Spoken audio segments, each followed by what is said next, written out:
Kelini selna mukahanna mayam bagi channel hita taram nokseri ngasi channel video puna mayam phamda lakseri mayam jengo ai ngas hujik mai ba ta dre ban chin ka kaim tiang dre ai ki hujik fresh tum hawala pagi chaktam ne mayam aw ngasi dagi de ai je mawano bi thot law bi tum he got pura sumjit pain thok pado ngasi dagi de oidaure aise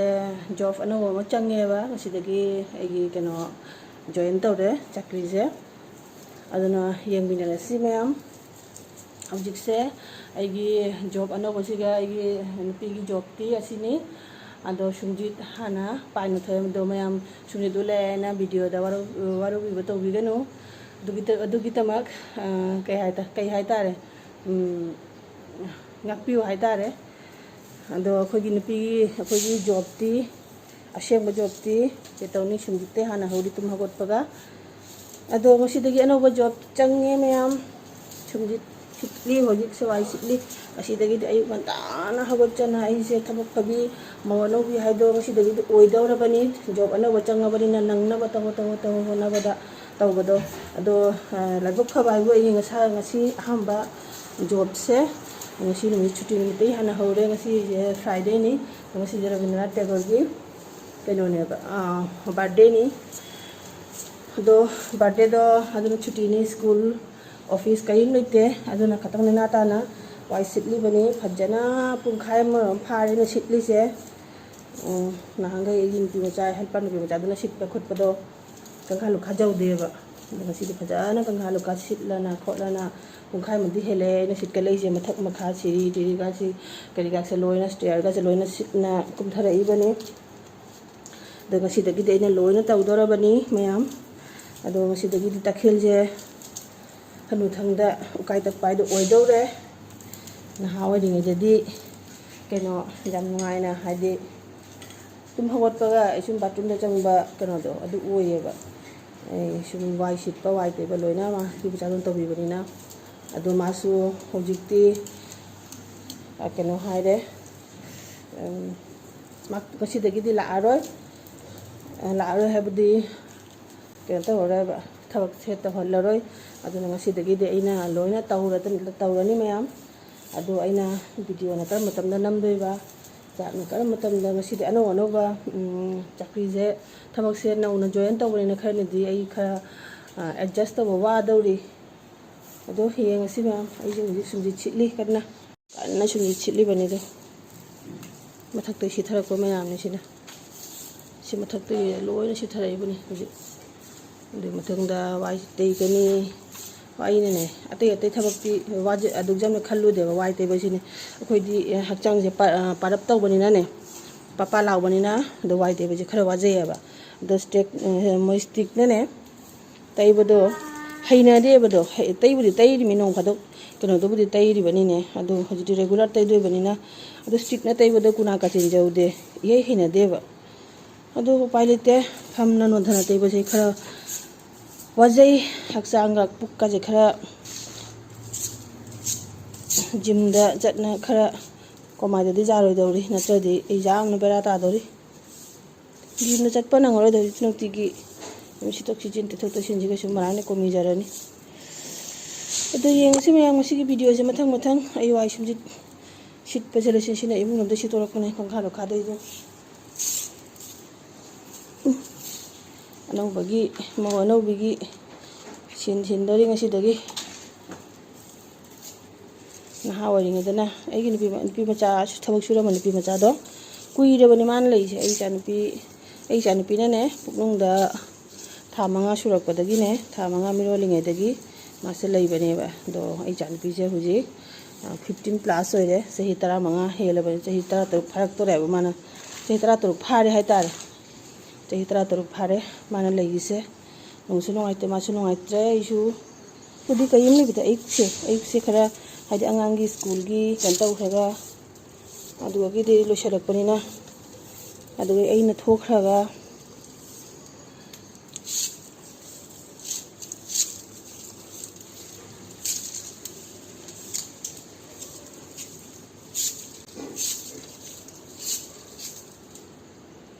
ꯇꯩꯕꯗꯤ ꯁꯤ ꯁ꯭ꯇꯤꯛꯁꯤꯅ ꯀꯩꯅꯣꯁꯤꯅ ꯇꯩꯔꯅꯤ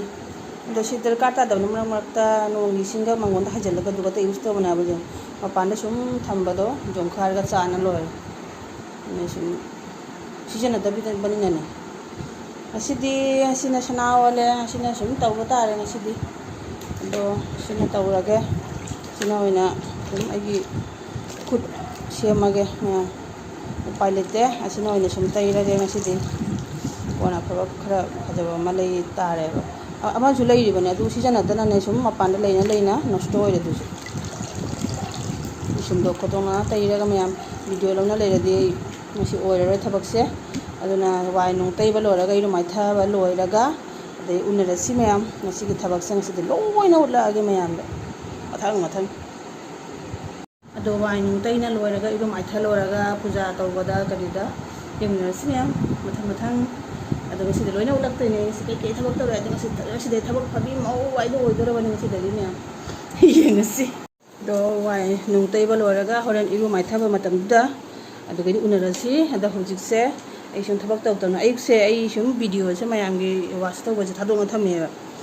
ꯑꯗꯣ ꯁꯨꯖꯤꯇꯥꯒꯤ video ꯌꯦꯡꯈ꯭ꯔꯦ ꯑꯗꯨꯗꯒꯤꯗꯤ ꯅꯤꯡꯁꯤꯡ ꯃꯃꯤꯒꯤ ꯁꯤꯁꯀꯤ video ꯌꯦꯡꯈ꯭ꯔꯦ ꯍꯧꯖꯤꯛꯁꯦ ꯕ꯭ꯂꯦꯁꯤ ꯑꯩꯈꯣꯏꯒꯤꯅꯦ ꯚꯤꯗꯤꯑꯣꯁꯦ ꯌꯦꯡꯉꯤꯕꯅꯤ ꯑꯁꯨꯝ ꯚꯤꯗꯤꯑꯣꯗꯣ ꯊꯥꯗꯣꯛꯑꯒꯅꯦ ꯑꯗꯩ ꯁꯨꯝ ꯀꯃꯦꯟ ꯍꯥꯏꯗꯤ ꯇꯥꯏꯗꯅ ꯀꯔꯤ ꯎꯠꯂꯤ ꯀꯔꯤ ꯀꯩꯅꯣ ꯇꯧꯔꯤ ꯍꯥꯏꯗꯣ ꯑꯗꯨ ꯁꯨꯝ ꯃꯇꯨꯡ ꯏꯟꯅ ꯀꯃꯦꯟ ꯑꯃꯃꯝ ꯁꯨꯝ ꯊꯥꯗꯣꯛꯄ ꯍꯥꯏꯇꯥꯔꯦ ꯑꯩꯗꯤ ꯚꯤꯗꯤꯑꯣꯁꯦ ꯌꯦꯡꯉꯒ ꯐꯨꯜ ꯑꯣꯏꯅ ꯁꯨꯝ ꯌꯦꯡꯉꯦꯕ ꯊꯥꯗꯣꯛꯅ ꯊꯝꯕꯅꯤ ꯃꯤꯅꯤꯠ 5 ꯈꯛꯀꯤ ꯃꯤꯅꯤꯠ 10 ꯈꯛꯀꯤ ꯚꯤꯗꯤꯑꯣꯕꯨ ꯀꯩꯅꯣ ꯀꯌꯥ ꯀꯨꯏꯅꯤ ꯍꯥꯏꯅ ꯊꯥꯗꯣꯛꯅ ꯊꯝꯕꯗꯤ ꯁꯨം ꯌꯥꯏꯑꯕ ꯑꯗꯨꯅ ꯏꯔꯨꯕ ꯀꯔꯤ ꯆꯥꯕ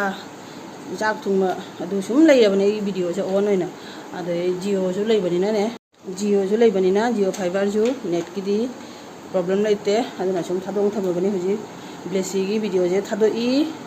ꯃꯥꯒꯤ ꯀꯤꯆꯟ ꯒꯥꯔꯗꯦꯟꯅ ꯎꯠꯂꯤꯕꯅꯤ ꯑꯗꯨ ꯌꯦꯡꯉꯁꯤ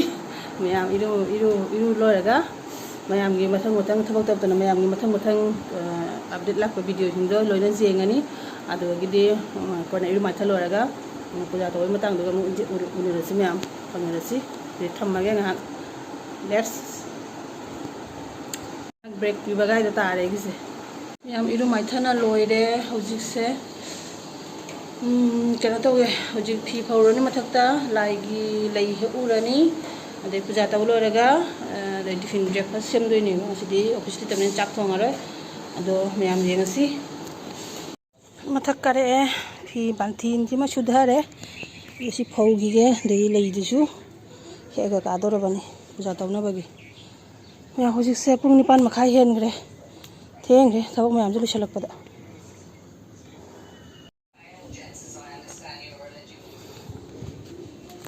ꯌꯥꯝ ꯏꯔꯨ ꯃꯥꯏꯊꯅ ꯂꯣꯏꯔꯦ ꯍꯧꯖꯤꯛꯁꯦ ꯀꯩꯅꯣ ꯇꯧꯋꯦ ꯍꯧꯖꯤꯛ ꯐꯤ ꯐꯧꯔꯅꯤ ꯃꯊꯛꯇ ꯂꯥꯏꯒꯤ ꯂꯩ ꯍꯦꯛꯎꯔꯅꯤ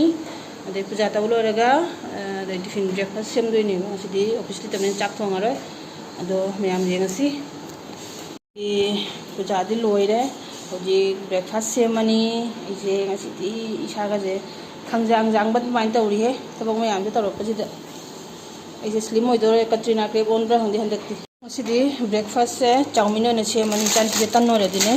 ꯃꯥ ꯀꯌꯥ ꯆꯥꯅꯤꯡꯗꯦ ꯄꯨꯔꯤꯒꯨꯝꯕ ꯑꯣꯏꯔꯗꯤ ꯃꯥ ꯁꯨꯝ ꯆꯥꯅꯤꯡꯉꯦꯕ ꯑꯗꯣ ꯇꯟꯁꯦ ꯁꯨꯈꯥ ꯇꯟ ꯍꯥꯏꯗꯤ ꯅꯣꯔꯃꯦꯜ ꯑꯇꯥ ꯇꯟꯁꯦ ꯃꯥ kaya saning dia na masih school like tabi na si chowmin siya na thongan ni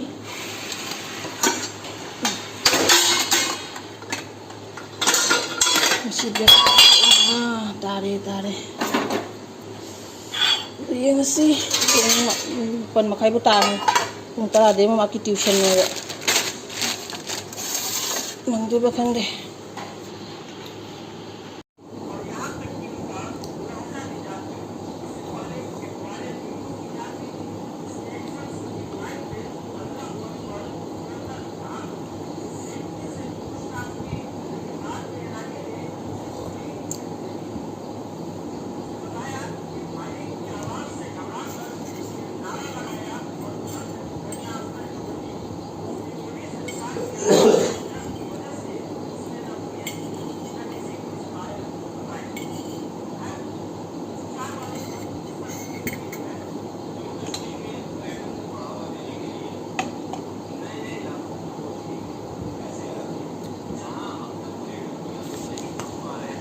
ꯐꯦꯡꯕꯗꯤ ꯂꯣꯏꯔꯦ ꯍꯧꯖꯤꯛ ꯑꯁꯤ ꯑꯃꯨꯛ ꯐꯦꯡꯊꯔꯒꯦ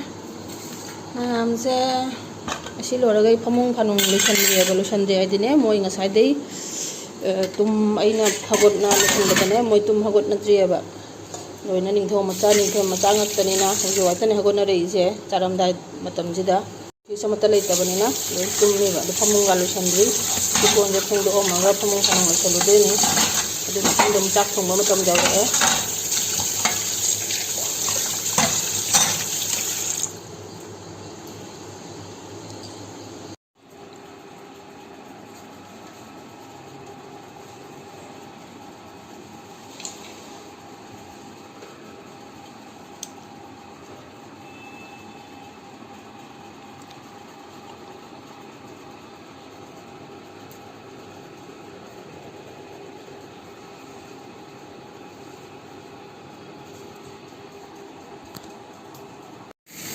ꯇꯧꯕꯕꯨꯗꯤꯅꯦ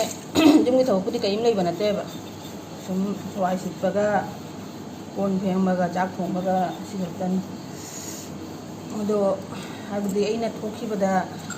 ꯌꯨꯝꯗ ꯆꯠꯄꯒ ꯂꯩꯇ꯭ꯔꯥꯅꯦ ꯏꯄꯥꯝꯗ ꯆꯠꯈꯤꯕꯗ ꯈꯣꯡꯒꯥꯝꯕ ꯆꯠꯄꯗ ꯌꯨꯝꯗ ꯇꯧꯕꯤꯅꯤꯡꯉꯥꯏ ꯀꯅꯥꯝ ꯂꯩꯇꯕ ꯑꯗꯨꯅ ꯈꯤꯇꯪ ꯄ꯭ꯔꯣꯕ꯭ꯂꯦꯝ ꯑꯣꯏꯕ ꯈꯛꯇꯅꯤ ꯊꯝꯃꯤꯁꯤ ꯅꯠꯇ꯭ꯔꯗꯤ ꯊꯝꯗ꯭ꯔꯁꯨ ꯌꯥꯏꯑꯕ ꯑꯗꯨꯅꯤꯗ ꯃꯌꯥꯝ ꯌꯨꯝꯒꯤ ꯊꯕꯛꯇꯤ ꯀꯩꯅꯣꯅꯤ ꯀꯔꯤꯝ ꯂꯩꯄꯣꯟꯗꯦ ꯀꯩꯅꯣ ꯍꯥꯏꯕ ꯑꯃ ꯂꯩꯇꯦ ꯂꯧꯕꯨꯛ ꯆꯠꯄ ꯍꯥꯏꯕ ꯑꯃ ꯂꯩꯇꯦ ꯐꯧ ꯁꯨꯕ ꯆꯦꯡ ꯆꯥꯛ ꯑꯗꯨꯒꯨꯝꯕ ꯂꯩꯕ ꯅꯠꯇꯦꯕ ꯏꯃꯨꯡ ꯃꯅꯨꯡꯒꯤ ꯊꯕꯛ ꯈꯛꯇꯅꯤ ꯑꯗꯣ ꯑꯩꯅ ꯈꯣꯡꯒꯥꯝꯕ ꯆꯠꯈꯤꯕꯗ ꯀꯅꯥꯃ ꯃꯇꯦꯡ ꯄꯥꯡꯕꯤꯅꯤꯡꯉꯥꯏ ꯂꯩꯇꯦ ꯃꯤꯔꯣꯟ ꯂꯩꯇꯕꯁꯦ ꯋꯥꯏꯑꯦꯕ ꯑꯩꯅ ꯅꯥꯅ ꯇꯥꯅ ꯂꯩꯔꯁꯨ ꯇꯧꯕꯤꯅꯤꯡꯉꯥꯏ ꯑꯃ ꯍꯦꯜꯞ ꯑꯃꯇꯪ ꯇꯧꯕꯤꯅꯤꯡꯉꯥꯏ ꯂꯩꯇꯦ ꯑꯗꯣ ꯍꯧꯖꯤꯛꯇꯤ ꯏꯆꯥꯅꯨꯄꯤ ꯏꯁꯨꯕꯨꯗꯤ ꯂꯩꯔꯁꯨ ꯍꯧꯖꯤꯛꯀꯤ ꯑꯉꯥꯡꯁꯤꯡꯗꯤ ꯃꯣꯏꯒꯤ ꯂꯥꯏꯔꯤꯛꯀꯤ ꯍꯣꯠꯅꯕꯗ ꯇ꯭ꯌꯨꯁꯟꯒ ꯁ꯭ꯀꯨꯜꯒ ꯑꯗꯨ ꯍꯣꯠꯅꯖꯕꯗ ꯌꯨꯝꯒꯤ ꯃꯇꯦꯡꯒ ꯍꯥꯏꯗꯤ ꯌꯨꯝꯒꯤ ꯊꯕꯛ ꯇꯧꯕꯩ ꯃꯇꯝ ꯂꯩꯖꯗꯦꯕ ꯃꯣꯏꯗ 11 ꯇꯥꯒꯦ ꯇꯧꯔꯛꯑꯦ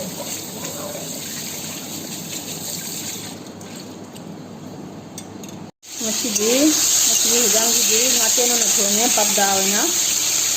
ꯄꯥꯞꯗꯥ ꯑꯃ ꯊꯣꯡꯉꯅꯤ ꯕꯦꯂꯦꯟꯗ꯭ꯔꯤ ꯑꯃ ꯏꯔꯣꯜꯂꯅꯤ ꯑꯗꯨꯃꯥꯏꯅ ꯇꯧꯅ ꯊꯣꯡꯒꯠꯂꯦ ꯍꯧꯖꯤꯛꯁꯦ ꯑꯩꯒꯤ 12 ꯇꯥꯔꯦ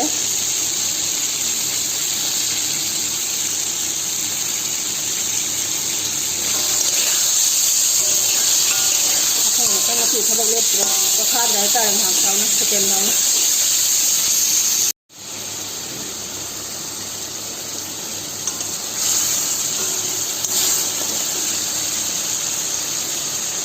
आलूगा खाने खतने हापी योंचाक मरु अमनिगा हापके तौरगा हाure पूजा तौखिबगी कोन लागी कोनजिंगदो होरन केन तौबगी सुदोकपाय फेंगदोअगे फी असेंग सेटलिंगैसिदा नत्रदि होरन छंदा ओइसनगदिने कांगना फंबा जादेबा स्वाइजे सि फेंगदोअगे अदुदि होरन सुम सुम इरुथोगा सुम डायरेक्ट पूजा तौजारे कहीं नत्रदने सी संदा हेने पुंग 5 हे तागिबदने कांगना फमजादेबा स्वाइजे दु मनाकी कनोसिदने जंगल लेबनिने जंगल हादि सी प्लॉट से युम सादेबनिना लफू करी करा हुजन लेबसे सिने हेक्ता कांगना हेक्ता लोइबा सी फेंगदोखिगे लोइरे अदो हिजांगजे सिदा हिजन्ना थम्मे चाक थीदोरबनी अदैदि कोराइगासे कनोगासे सिगा फेंदोकना उपसन्ना थम्मे मयाम आइगे थबक खुफाजे जें हौजिक सै केनो तौरुगे फी लौसलुगिगे तो मिजी जं चाकंगाई सनमचा तुनतुन ममला मबने माइपेम इमाइपेम चाकंगाई रिमा चाक ममला मबो सनादो ममला मबो थीदोरम हिप्पु ngatam ajune aklauno sare खुसामनी बाबा इरु थोई हौजिक सरक्सिगा फी नुं लौसलुगिगे नेटपगा गमद्रे साबना नुसाजे अक्लाउरे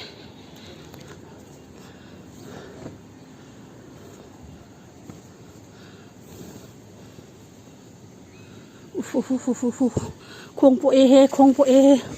नुसाजे अक्लाउरे नुसाने सारी मैना पक्काजे नेटपा गमद्रे मा पखाय पोए खोंजे पोए तो yung nusanay na Oh, lore. Thế nhưng sao thế nào? Không ạ. Chụp polisi tổng hậu ra vậy nè. Ôi mà, sao nên ác lao tới chứ? Dù chừng cục cá thế này, khui đờ đấy chứ? Sao thế khang mà ngầm để chăng ai nè khang em mọi. Nét ngầm đấy. Rồi lại cuốn chụp phèn nó push lệ, phi lâu sát lệ, hồi chụp chắc phi rồi ní. Lúc khác chắc càng tập bài đi cái này cuốn chụp phèn đồ rồi vậy. Chắc phi rồi ní, thì xa rồi ní.